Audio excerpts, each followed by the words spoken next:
Here's why your 2025 goals are designed to fail. Hey, quite frankly, at some point in my life, I felt tortured when people asked what my goals were and where I thought I would be in 3 to 5 years' time. I felt, come on, you don't need that. Just double down on what was working from the previous year. And like they say, what will be will be. Little did I know that I was selling myself short. Let me do a quick intro of myself. My name is Unity. I'm an entrepreneur, an author, husband to a beautiful wife, father to three energetic boys, and what else? I'm a human just like you, navigating life a day at a time. My goal is to help someone somewhere go from point A to B, whatever that means for their own unique journeys. See, I understand what it means to be clueless and what it means to be confused, what it means to have options and not know which to take, what it means not to even have any option at all. So I think I can help you gain some perspective.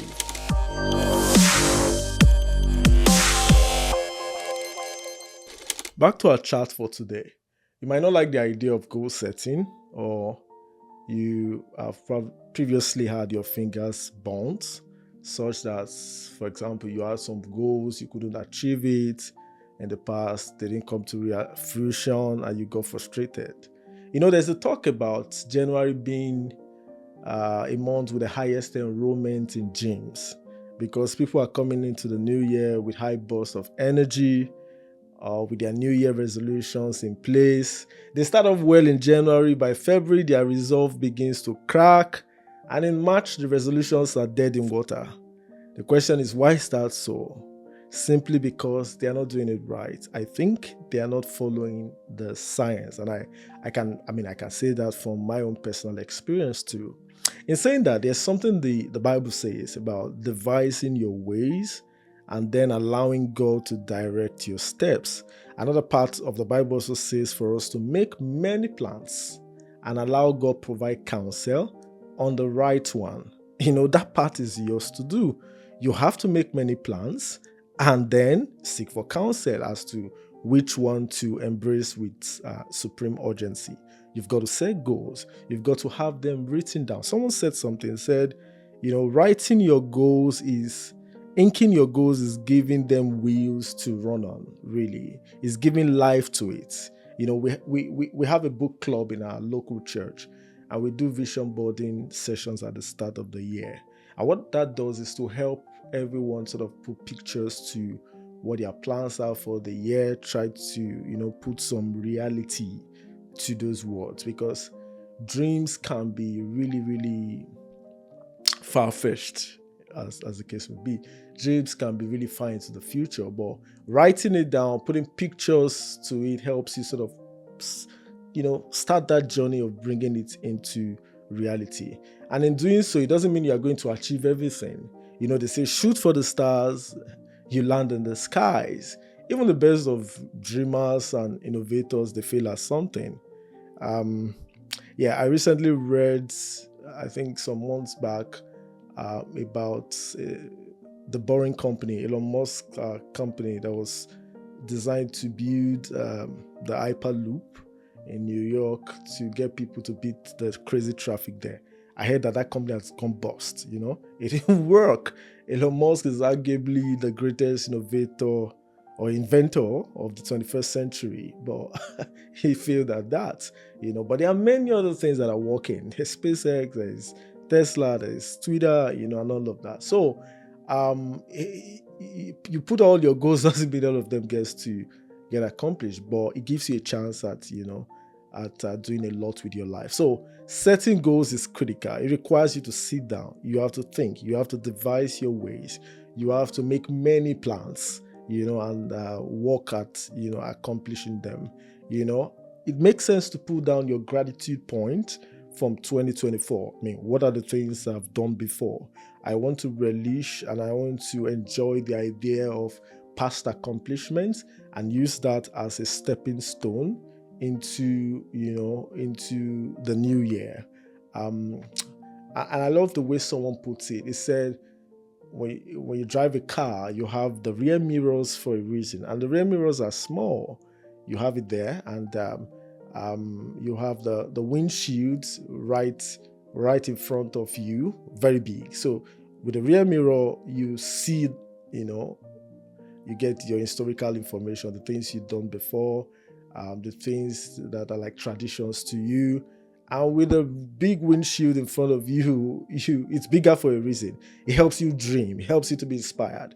It helps you, go further than where you're coming from. So you're looking at the past, hindsight, but you have your eyes in front of you, foresight. And that's how you should take up the new year. In saying that, I'm saying your goals for the new year's got to be bigger than the ones you've accomplished before. You don't want to live the same year last year, live it this year and think you have a new year. That's not a new year. If you did the same thing last year and you do it this year, that's not a new year, really. So these assumptions and these ideas are critical to making the most of the year. And it's setting out on that project you want to plan. You don't just want to, some people say just start. Just start doesn't help much. Just start with what? Just start how? What are your assumptions? Have you thought through the process? Have you thought of the resources that you need? You can't continue 2024 into 2025 the same way and hope for a change. They say hope is not a strategy. It doesn't work, And someone has said that how did they say it? You can have humble beginnings for the rest of your life. You can remain in humble beginnings for the rest of your life. That's why you see some people start businesses and they're never able to scale. You've seen people register businesses and it remains a registration certificate, and they never get to sort of bring that business to life. So it means that you must embrace the science of goal setting. You must follow the protocol to planning out the year. There are hacks. There are ways to, engage with your goals to bring them to fruition. Case in point, I used to read a lot. I don't want to say my previous life, but a couple years back, I used to read a lot before I got married. And after I got married, as life happens in marriage, you get busier. When you start a family, your time becomes more compressed. Many people are making a demand on your time, and I saw that I wasn't able to cover the mileage I was covering reading, so I had to say, okay, we did start a book club in my local church, and that sort of helped me because the positive peer pressure from everyone reading a book a month and reviewing it at the end of the month ensure that no matter how bad the year is, I will read 12 books a year. And we started that in 2022. Fast forward to 2024, 12 books a year, 36 books in 3 years. So no matter the pressure, I know that I have to give my part of the review. I'm responsible to do that. And that got me committed to that idea. I also have another hack. There's a book on my desk in the office when I get there every day. So before I open my laptop, I read a page of that book. I take a thought line from that book. And I've done that for the last 6 months. Every day before I open even if I have a meeting set I get to the office at 5-10 minutes to 9, I have a meeting set at 9, I make sure to just open it and quickly skim through before I go. And 6 months, you're almost done or halfway gone in the book, reading a page a day. So all of these are the science of accomplishing your goals, whatever those goals are. I have an open Bible on my toilet, the toilet seat. I just have it there in the bedroom. And what it means is that every time I go to use the toilet, and you must use the toilet in the morning, nobody should struggle with that. You have to go to the toilet. And in going there, it means that my Bible is there, right there. So what it means is that I'm, doing the number 2, I just take my Bible and I'm reading. And what it means is I get to read my Bible every day. And it has worked for me. So it's not to say, the grand idea, I'm going to finish my Bible in a year. How are you going to do that? 3 chapters every day, 5 on Sunday, you read the Bible in a year. 6 chapters a day if you can. 10 weekends, you read the Bible in 6 months. So no matter how busy you are, you can open the Bible. Even if you can't read a chapter, sometimes, the idea that I can't finish a chapter, so I shouldn't engage, robs many people of the value of that consistency. You don't need to read the chapter. You can read a sub chapter. You can read a sub theme. Do you get? Jesus healed the centurion servant. That's a theme of in the Bible. You read that part, and that's it. You start your day and you meditate on that. So, just using that as an example, you have books to read. You don't have time to read. There are podcast, audibles.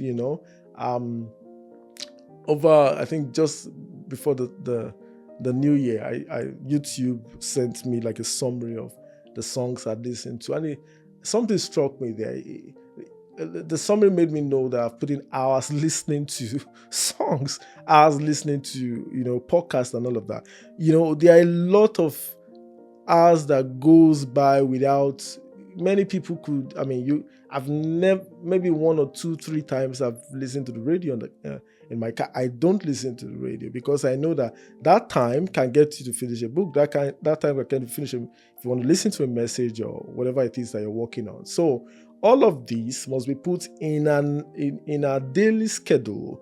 You have to find that hack, put it in your schedule, put in the places that you must be, the places that you get to go, or the routine of your life. When you put it into it, if you, for example, you have a weight, you want to cut down on your weight, there's a lifestyle change that you must embrace. You must have a daily plan as to what to eat, what not to eat. Drip, drip, drip, and the transformation happens over time. I have a personal trainer, for example, and he did set a weight gain goal for me. When I started with him in June, I think, or July, I was just about 69 kg. And he said, see, Unity, I need you to get to 80 kg to make this program effective. So he did say, this is what I want you to eat. This is what I know. And I told him, see, I struggle with eating. Unfortunately, I don't, most times I don't do breakfast. I do.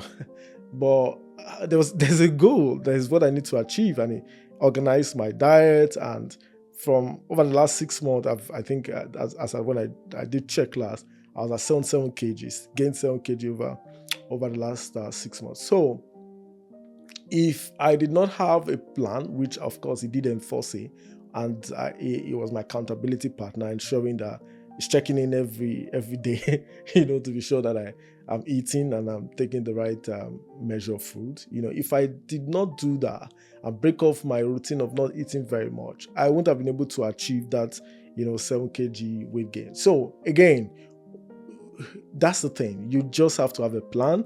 It's not enough to say, I want to have 7 kg in 6 months. What are you going to do daily, to add up to the plan and help you get there? So here's the thing.